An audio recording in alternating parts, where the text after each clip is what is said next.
Well, they look good, they don't. Mm-hmm. They don't come out and enjoy this.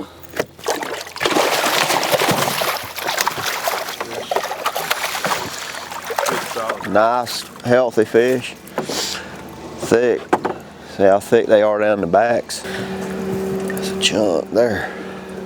They're pretty colors, aren't they? That must be one of them. That must be one of them tiger bass. That's probably a tiger bass. You can't tell unless you get a. I was looking at the stripes on it. Well, that's right.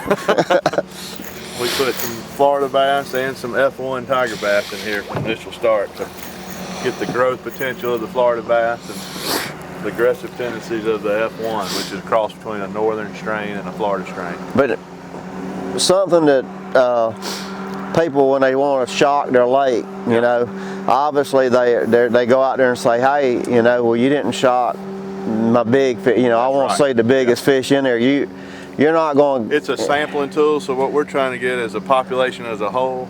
Sometimes we get a big one, sometimes small, but we can weigh and measure all these fish and figure out the conditions of these bass is really what we're looking for, not necessarily how big they are. Of course, we want to know that too, and the customer usually wants to see that big fish, but even if we don't get one today, we know they're in here, the food's in here. So we're looking at the bluegill size structure, and we want to see a lot of those 3 to 5 inch brim for the bass to eat, the shad population, and that's why all this fish structure is so important. It's holding all this bait fish, so it's all the forage fish gets a hiding place. Exactly, and we had a ton of shad. Ton of shad, and the bass have places to ambush their prey from, so you may get hung up from time to time, but it's a good thing. Okay, you know, you've been here from the start. From the time we drained this lake, it was here already, but we redid all the structure and you supervised that, and we started from scratch. But now, what about the guy that goes out and buys property and he's got a lake on his property?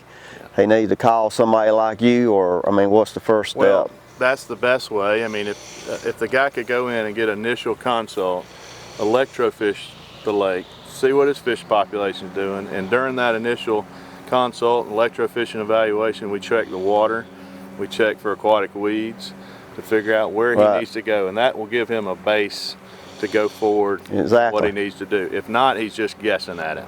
So it's because you on this lake, it's just like I do my food plots, you got to have your pH right. That's right. So we're checking water quality, and a lot of lakes around here are pretty acidic, so they need to be lined in order to start a good fertilization program. Right. So without that food chain, you're guessing. You're guessing. You're guessing. And I see it time and time again. People don't harvest enough fish out of their lake.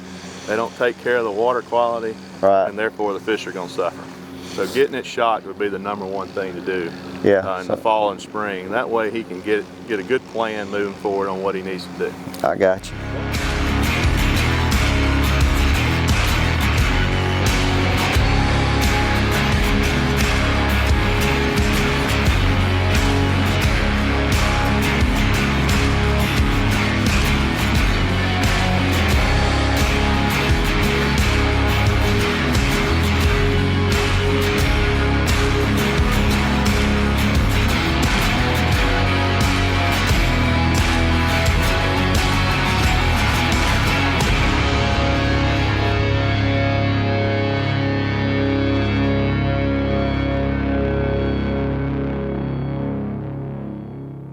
Fall and spring are great times to shock because the water starts cooling off and most of your fish start moving back into shallow water. Our electrofishing boat doesn't go but about 7 or 8 feet on good structure, so you really want them up to get a good representative sample of the fish population. You want them up in shallow water.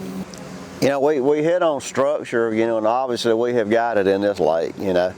And you hit on something a while ago talking about the bass spending less energy chasing their food source. That's right. So hit on that a little bit. So most lakes, a lot of the lacking ingredient in a good lake versus a great lake is good fish habitat, and that's structure.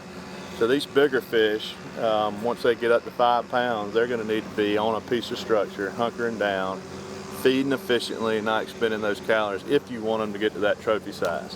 Most of the time they're out there, if there's lacking structure, they're going to be chasing all the time, burning a lot of calories and never gain that adequate weight that they need to. So having good fish structure, and this one was, I'd say, a little overkill, but a lot of this structure deteriorates over time, so that's why we put it in heavy when we reconstructed the lake. So once it starts breaking down, you still are going to have a lot of structure for a long period of time, 8 or 9 years, and they'll probably have to start adding some periodically. I like structure at all different depths. From newly hatched fish, they have to have structure in shallow water to survive. I'm talking 1-2 inch bluegill, all the way out to 10 feet. During the winter time, fish hold on structure, the brim move out. But if I had to say the magic number throughout the year would probably be about 5-6 feet of water is where a lot of brim and bass hang out majority of the year. I know we introduced a couple different strands of fish, so a little bit deeper. I know one's called a F1 and the Florida strand. So right. what's the F1 difference? is the popular fish now. It's a cross between a Florida and a northern strain. And a northern strain is anything above the Florida line, and obviously Florida strain is a Florida bass. So that strain has got the aggressive tendencies of a northern bass, easy to catch, and the growth potential of a Florida bass. That's why it's such a popular fish. Still grows big, but still has that high catch rate for anglers. And we also we put a small percentage of Florida bass in this lake when we initially started over, to carry that Florida gene on a little bit further. So we wanted that trophy potential on down the line, 5-10 years to really take over in this lake.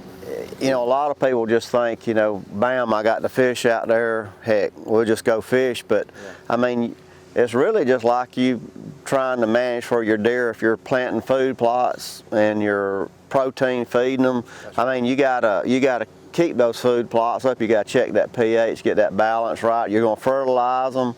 So you're going to go out there and plant food plots. You're going to plant seed on an annual basis, and just like you adding shad. Just like managing for deer, managing for fish is a little bit of agriculture and a little bit of science. So they're kind of mixed together, which is cool and fun. And you mentioned earlier about carrying capacity. It's the same thing. As those bass spawn, they will spawn every year. That number gets higher and higher and higher. So we have to start thinning some fish out from time to time. We'd love to keep a lot of fish per acre in here, but you got to make sure your forage is there to support it, just like your deer herd. Larry, man, I appreciate everything. Thank you, Roger. Good talking to you. Good seeing you. Yes, sir. Appreciate all the information, man. Thanks for having me, and look forward to working with you guys in the future. Oh yeah, we'll keep doing it.